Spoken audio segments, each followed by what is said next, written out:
Selamat pagi, masih tetap semangat belajar di masa new normal ini? Oke, hari ini kita akan membahas materi tentang teks fabel. Mengenali teks fabel bersama saya Ida Eko Mangdewi Ristiawati. Apa itu teks fabel? Nah, teks fabel itu adalah ada narasi, ada tokoh, hewan-hewan. Jadi, teks fabel itu adalah suatu cerita yang menampilkan hewan-hewan sebagai tokoh utamanya. Dalam cerita fabel, hewan memiliki perasaan, bisa berbicara, berpikir, bersikap, dan memiliki emosi layaknya manusia pada umumnya. Next. Nah, berikut ini ada ciri-ciri teks fabel. Yang pertama yaitu tokoh yang berperan di dalam teks fabel ini merupakan binatang. Kemudian tema cerita umumnya mengangkat tentang hubungan sosial. Watak yang digambarkan dalam teks fabel menyerupai watak atau karakter manusia. Nah, tokoh fabel atau binatang ini dia dapat berpikir, berkomunikasi, dan tingkah lakunya sama seperti manusia.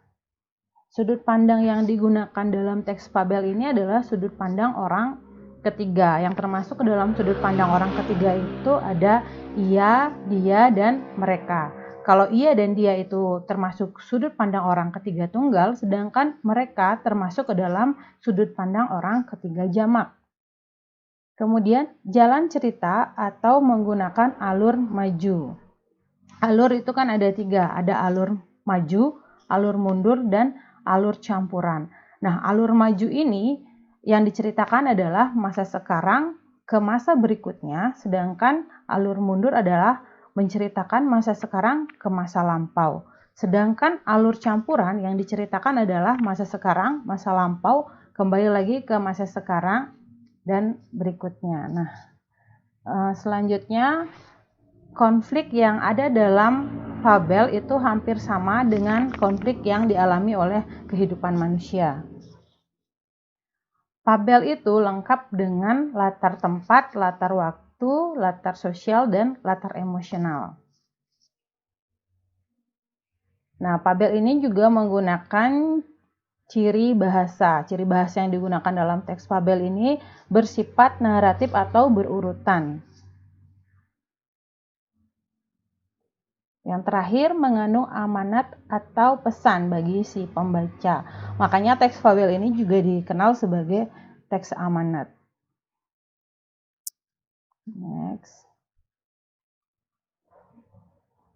Oke, untuk memudahkan kalian ketika menulis sebuah teks fabel, kalian harus tahu dulu struktur teks fabel itu seperti apa.